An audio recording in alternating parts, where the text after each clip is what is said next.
So we have an excellent bantamweight fight coming up this weekend, and I think this is going to be a display of MMA skill at the highest of levels. Yes. We have Umar Nurmagomedov versus Cory Sandhagen.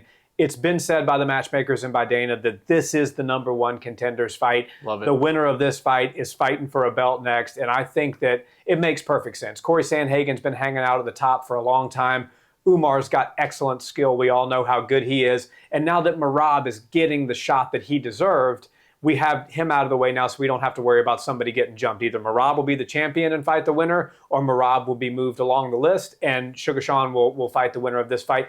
Any way you slice it, I can't wait to see what shakes out at bantamweight. I think it's going to be a very fun 12 months at bantamweight, but I want to get right into the technical breakdown of this fight because I think there's so many ways this fight could go. Cory Sandhagen is one of the most dynamic strikers at bantamweight and has been for a long time.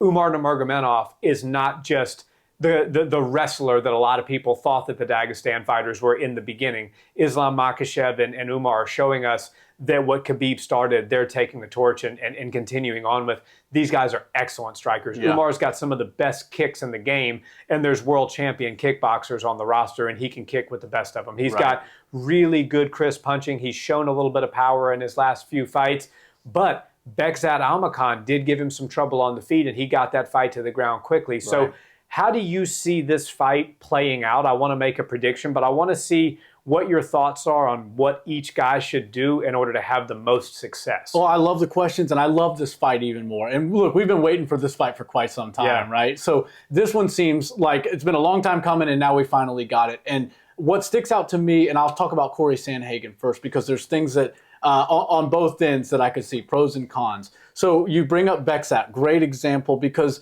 Umar Nurmagomedov, like you said, is a great striker. But when we saw him out there with Bekzat recently, Bekzat was having some good success on the feet. So much so that Umar didn't like it, hit a beautiful takedown right in the center of the octagon, and then controlled the fight from then on out. But I'll tell you this, Cory Sandhagen has been in the game a lot longer than a Bekzat, who was making his debut that night. Remember, Cory Sandhagen is one of the most dynamic, difficult strikers to prepare for. He's one of the most lethal strikers and one of the most unorthodox strikers that the bantamweight division has.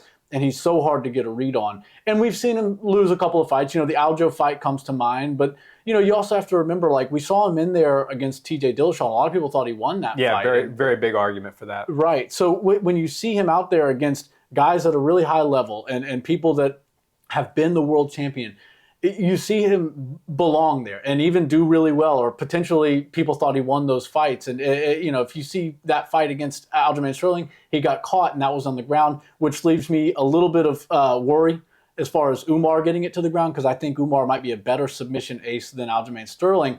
But what we really have to see is what game plan Cory Sandhagen comes out with, because if he goes out there and starts fighting like Bekzat, don't be scared of Umar's striking attacks. Don't be scared of the takedown. Go out there and bring the fight to him.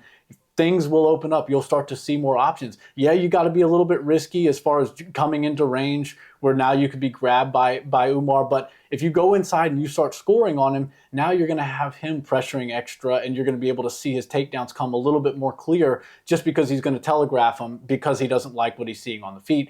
That's generally what we see out of really good strikers that force somebody to grapple. Umar doesn't have to grapple with you, but I do feel like he's going to look to do that pretty early, just like he did against Bekzat, because of how lethal of a striker Cory Sandhagen is. Cory can come out of anywhere. You know, he hits those jump knees better than anybody, and it's an angle thing that he does. Yeah. He's really good at cutting his angles, and right when you think you're out of range, he takes some sort of either a switch step or he'll change stances momentarily just to set up a jump knee. It's a thing of beauty. It's very accurate. When he does find his mark on that, a lot of people aren't left standing. So I think Umar Nurmagomedov has a tough task ahead of him, because on the feet, I think he's going to have the disadvantage. But if he gets it to the ground, I see this fight potentially ending the same way the Aljo fight ended. You know, Cory Sandhagen's a great fighter on the ground, but certain people just have this ability to submit people, even at the highest level. And if Aljamain Sterling can do it, which he's a great fighter, former champion, and everything like that, but Umar to me looks like a future champion. And I feel like his submission ability is even better than Aljo's. So Cory Sandhagen versus Umar on paper might look like it's a striker versus grappler match, but at the same time, Umar's a great striker and Cory's great on the ground. I just worry about Cory spending too much time on the ground because that opens up the ability for Umar to look for those submissions. Yeah, and it's definitely, in my eyes, not a striker versus grappler match. The way I see it, and I agree with you, is it's an excellent striker and a good grappler versus an excellent grappler and a good striker. Yeah. So that's Cory being the excellent striker and the good grappler versus the excellent grappler and the good striker in Umar. So I think they have advantages in certain areas, but they're both good in both areas. Right. Ultimately, I'm going to pick Umar Nurmagomedov because I think he's going to be able to get the fight to the ground. We saw against Begzat that Umar was dropped. I mean, a lot of people forget that. Begzat Almakhan put him down. Right. But then the way he just had the wherewithal to like wrap that takedown up. Yep, single leg, it's beautiful. just unbelievable, the tenacity of grappling that he has. And I think Cory can even have some success on the feet. I think Cory's going to land shots. Some of them might even be big shots. He might even put Umar down, but I think Umar's tenacious grappling, his understanding of chaining the takedowns together, ultimately is just going to be too much for Cory Sandhagen. And it may not happen in the first round, second, or even third round. But as the fight progresses, Umar's going to start to get those takedowns. He's going to start to do damage on the ground. I do believe he's stronger than Cory. Cory's very wiry. He's very long, and he has a nice pop on his shot. But he's not physically as imposing as Umar is. I think Umar in those grappling positions is very strong. You know, obviously, I've never grappled with him, but if I had, I could probably tell you that he doesn't feel like a bantamweight when you're on the mats with him. He probably feels more like a lightweight or a welterweight as far as how strong he feels in some of those positions. So I think that he's going to, have some success on the ground. He's going to get his takedowns, and he's good enough on the feet to not go out there and get himself starched. You know, if it was just a pure wrestler from the division, like let's say somebody of a Bo Nichols skill set that happens to be at bantamweight, and strikes like Bo Nichols strikes. Cory Sandhagen could knock that hypothetical fighter out. For sure. But Umar is good enough on the feet, I think, to keep himself safe, but he's also smart enough to not engage on the feet to the extent that gets him in a risky proposition. So my pick is Umar Nurmagomedov by submission in the fourth round. I think he's going to take the back, and I think he's going to land a choke. Yeah, that's a great prediction. And, he's like a 2.5 to 1 favorite, and Sandhagen's like almost a 2.5 or 3 to 1 underdog. So I think that's a little bit off. I think it's going to be a very competitive fight, and it's going to be close. I also think that it's going to be a calculated fight. Look, we've said this plenty of times before. Anytime there's a title fight, or even more importantly, a number one contenders match, you get tons of calculated moves and game plans out of the fighters because they understand, look, I'm so close to my title shot. This is what I've worked for my entire life. I'm right there. I'll make it look pretty next time. Right now, I got to get this fight won.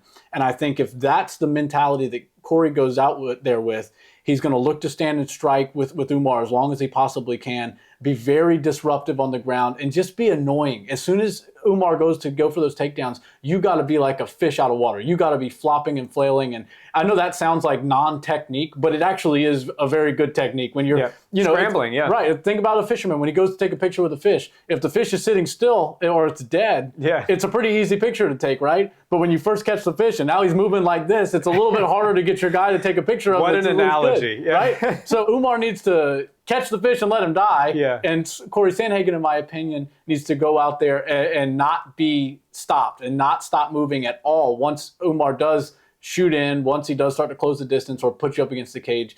And one thing we saw this past weekend with Leon Edwards is once he got pushed back to the cage, he didn't do any lateral movement.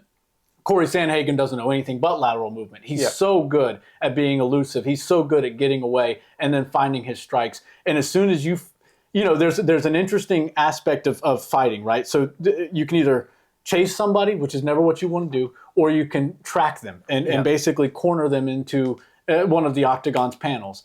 And Cory Sandhagen's so good at having somebody think that they're tracing him, think that they're all right on top of him and following every move, and then somehow he can make them change angles in a way that they don't even notice it fully. And then as soon as that happens, things open up for him, and now he's able to land some of these off-angle strikes. Now he's able to throw a jump knee. Now he's able to get away or get his back off of the cage. And those types of maneuvers are very high level. It takes an experienced fighter to understand how to trick somebody's brain into chasing rather than tracing. And it's a very difficult thing to do. It's nuanced. You got to really be looking for it to find it. But Cory Sandhagen is very good at that. And I think if Cory is able to be very lateral and move and keep on the bicycle at all times, he's got a good chance at winning this fight. But Umar Nurmagomedov is who I'm going to predict as well. I think Umar knows how to get the fight to the ground. I also think that Cory Sandhagen is going to be comfortable in kickboxing range, which in my opinion isn't his best range. I think he needs to get a little bit closer. I think he needs to throw his hands because his hands are better than Umar's hands. I wouldn't say his kicks are night and day different than Umar's kicks. Yeah. I think Sandhagen has really good kicks, but Umar has that ability to just throw whatever he wants without the fear of the takedown.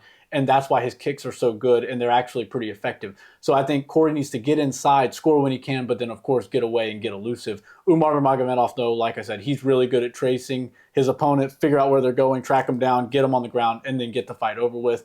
I'm going with a submission victory as well for Umar Nurmagomedov. I think we're going to see some good success from Cory early on the feet, but I think Umar is also going to see a fair share of success on the feet before he gets the fight to the ground. Ultimately, I think rear naked choke. I think he's going to get to the back eventually. And that seems to be a susceptible place for Cory Sandhagen. You know, he's great everywhere, but everybody has their flaws, or they aren't quite as good in certain aspects of the fight as others. So I think Cory Sandhagen is going to go in there, give him all he's got. But I think the next number one contender, the next guy to get a title shot at bantamweight is Umar Nurmagomedov. I agree with you.